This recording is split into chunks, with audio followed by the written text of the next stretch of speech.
Hello दोस्तों, नमस्कार। आज हम बात करने वाले हैं हृदय से संबंधित जो भी प्रश्न पूछे जाते हैं उसके बारे में आज हम बात करेंगे। और हृदय की संरचना कैसी होती है और इससे संबंधित जो भी प्रश्न गत परीक्षाओं में पूछे गए हैं या आने वाली परीक्षाओं में पूछे जा सकते हैं उससे संभावित क्वेश्चनों के बारे में बात करेंगे। हृदय की संरचना कैसी होती है, किस प्रकार से बनती है। ठीक है, इसमें देखिए, हृदय जो होता है वो 4 भागों में बटा हुआ होता है। हृदय के कितने भाग होते हैं? 4 भाग। और हृदय के 4 भागों में कौन कौन सा होता है? पहला जो ऊपर ऊपर 2 भाग होते हैं, नीचे 2 भाग होते हैं, बीच में से होता है। ठीक है, अब इसमें देख लीजिए, ये जो है इसे कहते हैं दायां आलेंद और इसे कहते हैं बायां आलेंद। इसे कहते हैं दायां निलय और इसे कहते हैं बायां निलय। ठीक है, 4 भाग होते हैं। ये जो लिखा हुआ है इसमें देखिए, चारों भाग इसमें लिखे हुए हैं। ये देखिए, दायां आलेंद और और बायां आलेंद, दायां निलय और बायां निलय। ठीक है, ये 4 भाग होते हैं इसके। अब इससे संबंधित देखिए, अब जो ब्लड है, ब्लड आता है किस में आता है? सबसे पहले दाएं आलिंद में। सबसे पहले जो हमारा ब्लड है वो किस में आएगा? दाएं आलिंद में आएगा। और दाएं आलिंद के बाद कहाँ पहुँचेगा? ये दाएं आलिंद में आएगा। दाएं आलिंद के बाद पहुँचेगा ये दाएं निलय में। किस में पहुँच जाएगा? दाएं निलय में पहुँच जाएगा। ठीक है, किस में पहुँचेगा? अब दाएं निलय में पहुँचेगा। और दाएं निलय के बाद दाएं निलय में क्या होता है? ये ट्राइकस्पिड बल्ब। ठीक है, क्वेश्चन यहाँ से ही बनता है कि दाएं निलय में और बाएं बाएं निलय के बीच में कौन सा बल्ब लगा हुआ होता है? Tricuspid ball. यानी यहाँ पर 3 बल्ब होते हैं लगे, छोटे छोटे बल्ब लगे होते हैं, उसे ट्राइकस्पिड बल्ब भी कहते हैं। ठीक है, अब इन ट्राइकस्पिड बल्बों की सहायता से ये पहुँचता है आपका दाएं निलय में। किसमें पहुँचेगा? दाएं निलय में। और दाएं निलय में ये अशुद्ध, यानी ये अशुद्ध है। ये जो रक्त आ रहा है सिरा और धमनियों द्वारा, किन के द्वारा जा रहा है? ये सिराओं द्वारा, अग्र और पश्च सिराओं द्वारा जो है रुधिर वो किसमें पहुंचा? किसमें पहुंचा? दाएं निलय में। ठीक है, अब वो दाएं आलिंद में, और दाएं आलिंद से किसमें पहुंचा? ट्राइकस्पिड द्वारा दाएं दाएं निलय में पहुंचा। और दाएं निलय से ये कहाँ पहुंचेगा? दाएं निलय से निकलेगा और ये कहाँ पहुंचेगा? आपका फेफड़ों में। किसमें पहुंचेगा? आपके जो फेफड़े होते हैं उसमें पहुंचेगा ये। फेफड़ों से ये क्या कहाँ पहुंचेगा? फेफड़ों से शुद्ध होने के बाद, फेफड़ों से क्या होगा? फेफड़ों में जाकर के ये शुद्ध होगा। और शुद्ध होने के बाद ये कहाँ पहुंचेगा? आपका फिर से आपका बाएं, किसमें? आपके बाएं उसमें पहुंचेगा, बाएं निलय में। किसमें पहुंचेगा? किसमें पहुंचेगा?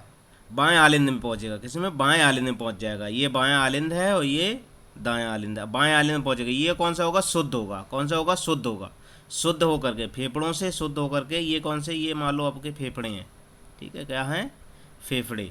और फेफड़ों से कहाँ पहुंचा ये पहुंच गया आपका दाएं आलिंद, दाएं आलिंद में। और दाएं आलिंद से क्या है? बाइकस्पिड बल्ब होता है यहाँ लगा हुआ। इससे भी क्वेश्चन आता है, बाइकस्पिड बल्ब कहाँ होता है? तो बाइकस्पिड बल्ब जो होगा आपके बाएं आलिंद और बाएं निलय के मध्य में होता है। ठीक है, तो और यहाँ पर भी क्वेश्चन बनता है कि फेफड़ों में जो है कौन सी सिराएं या धमनियाँ लेकर के जाती हैं? तो कौन सी? पल्मोनरी धमनी। यहाँ से जो रुधिर को लेकर जाएगी अशुद्ध फेफड़ों में, उसे वो होती है कौन सी? पल्मोनरी होती है। कौन सी होती है? पल्मोनरी धमनी होती है। ठीक है, और पल्मोनरी धमनी फेफड़ों में पहुंचाएगी। फेफड़ों से यहाँ पर कौन सी? पल्मोनरी सिरा शुद्ध रुधिर को लेकर के आएगी और जो बायां आलिंद में पहुंचाएगी। और बाएं आलिंद से बाइकस्पिड द्वारा पहुंचेगा आपका, किसमें रुधिर पहुंचेगा? ये पहुंचेगा बाएं निलय में। और बाएं निलय में यहाँ से फिर जो है आपके संपूर्ण शरीर में आपका किसके द्वारा? महाधमनी द्वारा आपका संपूर्ण शरीर में ये ब्लड जो है पहुंचा दिया जाता है। इस तरह से इसका शुद्धिकरण होता है आपके ब्लड का।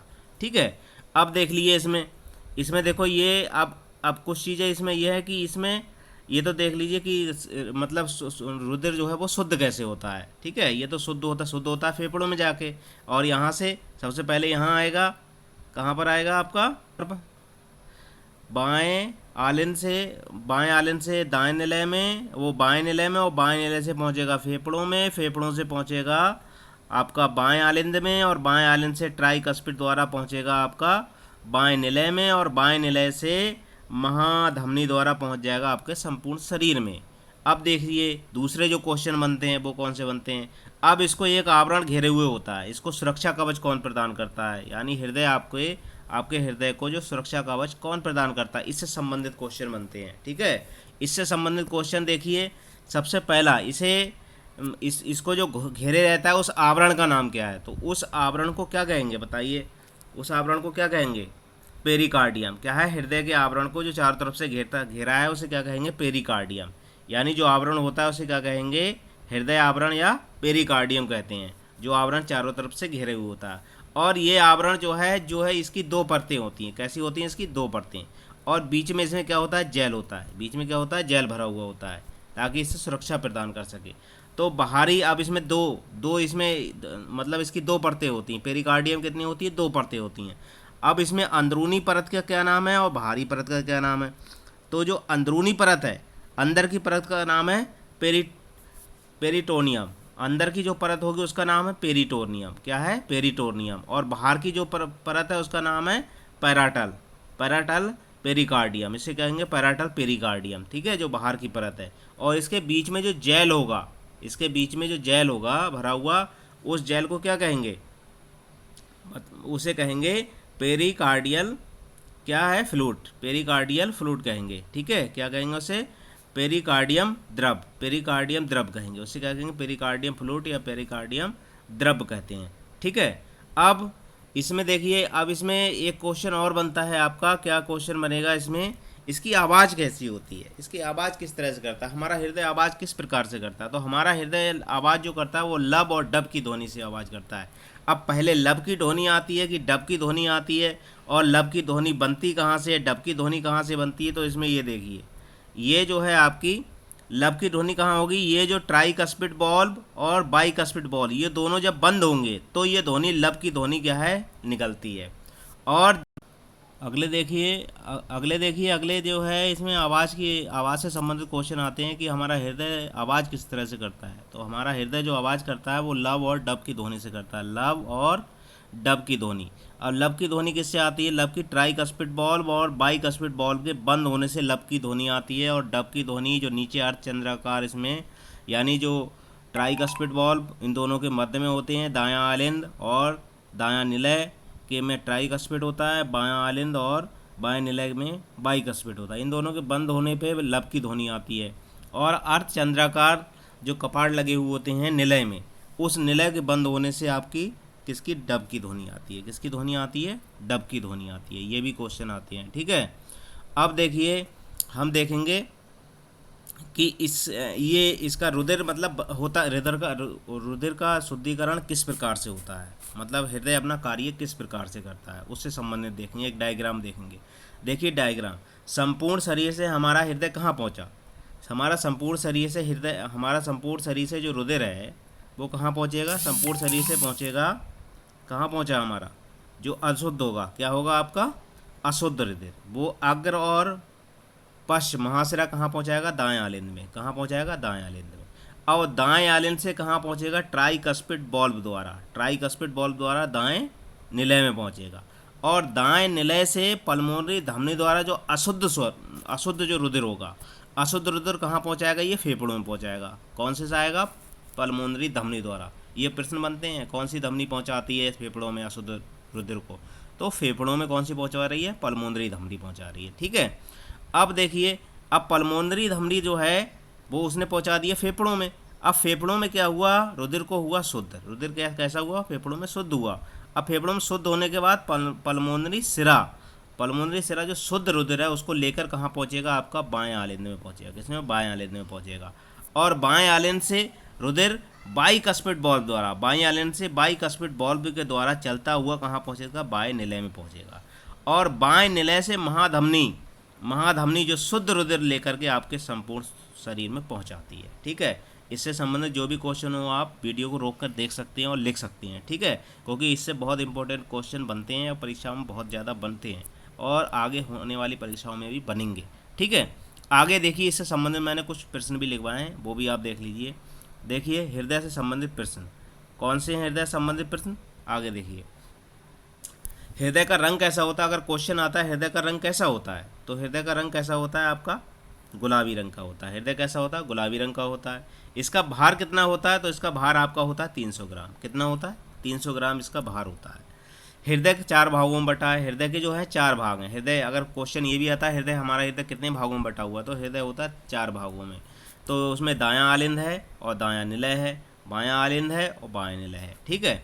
अगला क्वेश्चन देखिए, अगला प्रश्न है आपका दिया हुआ, क्या दिया है, हृदय में रुधिर को अग्रशिरा तथा पश्चशिरा लेकर आती है। ठीक है, हृदय में रुधिर कौन लेकर, क्वेश्चन ये भी बनता है कि हृदय में रुधिर को लेकर कौन आता है, तो अग्र महाशिरा और पश्च महाशिरा हृदय में अशुद्ध रुधिर को लेकर के आती हैं। अब पहले रुधिर बाएं आलिंद में पहुंचता है। पहले रुधिर कहाँ पहुंचता है, बाएं आलिंद में पहुंचता है। क्या होता है वो, क्या होगा, वो शुद्ध रुधिर होगा। जो आलिंद में, बाएं आलिंद में रुधिर पहुंचेगा वो कौन सा होगा, शुद्ध होगा, जो कहाँ से आता है, फेफड़े द्वारा आता है शुद्ध होकर के। अगला क्वेश्चन बनेगा, दाएं आलिंद में, दाएं निलय में रुधिर जाने के लिए बाइकस्पिड वाल्व का और त्रिवर्णीय वाल्व लगा होता है। ठीक है, दाएं आलिंद से, कहाँ से, दाएं आलिंद, मैंने अभी समझाया भी था, दाएं आलिंद से दाएं निलय में, दाएं आलिंद से दाएं निलय यानी दाहिने भाग की बात हो रही है, दाएं आलिंद से दाएं निलय में रुधिर को ले जाने के लिए ट्राइकस्पिड वाल्व कि कौन सा वाल्व, ऐसे क्वेश्चन आता है कौन सा वाल्व होता है दाएं आलिंद और दाएं निलय में जो पहुंचाता है ब्लड को, तो वो होता है ट्राइकस्पिड वाल्व। ठीक है, अगला प्रश्न देखिए, बाएं निलय से रुधिर पल्मोनरी धमनी द्वारा अशुद्ध रुधिर फेफड़ों में पहुंचता है, तो क्या है, बाएं निलय से, यानी बाएं निलय से रुधिर को कौन लेकर के जाता है, इस तरह से क्वेश्चन बनता है, तो कौन लेकर के जाता है आपको, पल्मोनरी धमनी, कौन लेकर जाती है, पल्मोनरी धमनी, जो अशुद्ध रुधिर को ढोती है और कहाँ पहुँचाती है, वो फेफड़ों में, फेफड़ों में लेकर के जाती है। अगला देखिए, अगला क्वेश्चन है आपका, फेफड़ों से, क्या है आपका, फेफड़ों से शुद्ध रुधिर पल्मोनरी सिरा। अब क्या है, फेफड़ों से जो रुधिर को लेकर के आएगी उसका नाम क्या है, तो उसका नाम है, क्या है, जो शुद्ध रुधिर लेकर के आती है उसका नाम है पल्मोनरी सिरा। यानी शुद्ध रुधिर लेकर के कौन आ रही, पल्मोनरी सिरा, और कहाँ पहुँचा रही है, दाएं आलिंद में। किस में पहुँचा रही है, दाएं आलिंद में पहुँचा रही है। ठीक है, इस ब्लड को कौन सा शुद्ध है, ये ब्लड कैसा है, शुद्ध ब्लड को लेकर के आ रही है फेफड़ों से पल्मोनरी सिरा और बाएं आलिंद में पहुँचा रही है। ठीक है, अब बाएं आलिंद से रुधिर बाएं आलिंद से बाइकस्पिड क्या कर रहा है, अब रुधिर को बाएं आलिंद से बाइकस्पिड वाल्व द्वारा, बाइकस्पिड वाल्व, ठीक है, बाइकस्पिड वाल्व द्वारा कहाँ पहुँचाया जा रहा है, बाएं निलय में। ये भी क्वेश्चन आता है कि कौन से वाल्व द्वारा बाएं आलिंद से बाएं निलय में रुधिर पहुँचाया जाता है, तो वो है बाइकस्पिड वाल्व। ठीक है, अब बाएं निलय से महाधमनी द्वारा शुद्ध रुधिर संपूर्ण शरीर में पहुँचाया जाता है। बाएं निलय से महाधमनी द्वारा शुद्ध रुधिर संपूर्ण शरीर में पहुंचाया जाता है। ये भी पूछा जाता है कि संपूर्ण शरीर में कौन सी धमनी रुधिर को पहुंचा रही है, तो वो महाधमनी होगी। ठीक है, और कहाँ से पहुंचा रही है, हृदय के कौन से भाग से, तो दाएं निलय से पहुंचा रही है। कैसा रुधिर है, वो शुद्ध रुधिर है। ठीक है, अगला प्रश्न आपका देखिए, हृदय को पेरिकार्डियम, हृदय आवरण यानी हृदय को पेरिकार्डियम नामक जो परत है वो चारों तरफ से घेरे हुए है, कौन सी, इसी ये भी पूछा जाए हृदय को जो परत है कौन सी परत घेरी हुई है, तो हृदय को पेरिकार्डियम या हृदय आवरण चारों तरफ से घेरे हुए है। और ये इसका काम क्या है, इसका काम है हृदय को सुरक्षा प्रदान करना, बाहरी आघातों से सुरक्षा करना इसकी। ठीक है, अगला क्वेश्चन देखिए, अगला क्वेश्चन है आपका, क्या है, दाएं निलय से महाधमनी द्वारा रुधिर संपूर्ण शरीर में पहुंचता है। ठीक है, दाएं निलय से कहाँ पहुंच रहा है, संपूर्ण शरीर में, दाएं निलय से महाधमनी द्वारा शुद्ध रुधिर संपूर्ण शरीर में पहुंच रहा है। ठीक है, अभी ये बात हुई थी। अब ये पल्मोनरी ये इसकी बात हो गई थी आपकी, किसकी, पेरिकार्डियम की बात हो गई। पेरिकार्डियम ये एक परत है जो हमारे हृदय को चारों तरफ से आवरण मतलब प्रदान करती है, सुरक्षा प्रदान करती है। ठीक है, अब पेरिकार्डियम दो परतों में होती है। कितने परतों में बनी हुई है, पेरिकार्डियम दो भाग है। पेरिकार्डियम कितने हैं, दो भागों में बटी हुई होती है पेरिकार्डियम। ठीक है, अब उसमें दो भाग कौन कौन से हैं पेरिकार्डियम के, बाहरी परत और भीतरी परत, इसकी दो परतें होती हैं। ठीक है, दो परतें, तो बाहरी परत कौन सी है, पैराटल स्तर, बाहरी परत को क्या कहेंगे, पैराटल स्तर, और भीतरी परत को पेरिटोनियम, पेरिटोनियम कहते हैं। ठीक है, अब पेरिकार्डियम के मध्य में तरल पदार्थ होता है, इसके मध्य में क्या है, इसके मध्य में तरल पदार्थ होता है। तो इसकी बात हुई थी, इस तरल पदार्थ को क्या कहते हैं, तो इसको कहते हैं पेरिकार्डियम द्रव। ठीक है, इसको क्या कहेंगे, पेरिकार्डियम द्रव कहते हैं। ठीक है, अब अगले देखिए, हृदय की ध्वनि सुनी किसके द्वारा जाती है, तो हृदय की जो ध्वनि है वो सुनी जाती है स्टेथोस्कोप द्वारा हृदय की ध्वनि को सुना जाता है। ठीक है, जो डॉक्टरों के पास होता है इस तरह से, ठीक है, इस तरह से बना हुआ, उसको कहते हैं स्टेथोस्कोप। ठीक, अगला देखिए, हृदय 1 मिनट में कितनी बार धड़कता है? हृदय 1 मिनट में धड़कता है 72 बार। ये तो सभी को मालूम होगा, हृदय 1 मिनट में 72 बार धड़कता है। लेकिन ये देखिए कि वो एक बार धड़कने में कितना समय लेता है। एक बार धड़कने में लेता है 0.8 सेकेंड। 1 मिनट मतलब कितना लेता है? 0.8 सेकेंड, यानी ये सेकेंड का भाग है, ठीक है। 1 सेकेंड में इतने बार धड़क रहा है, ठीक है।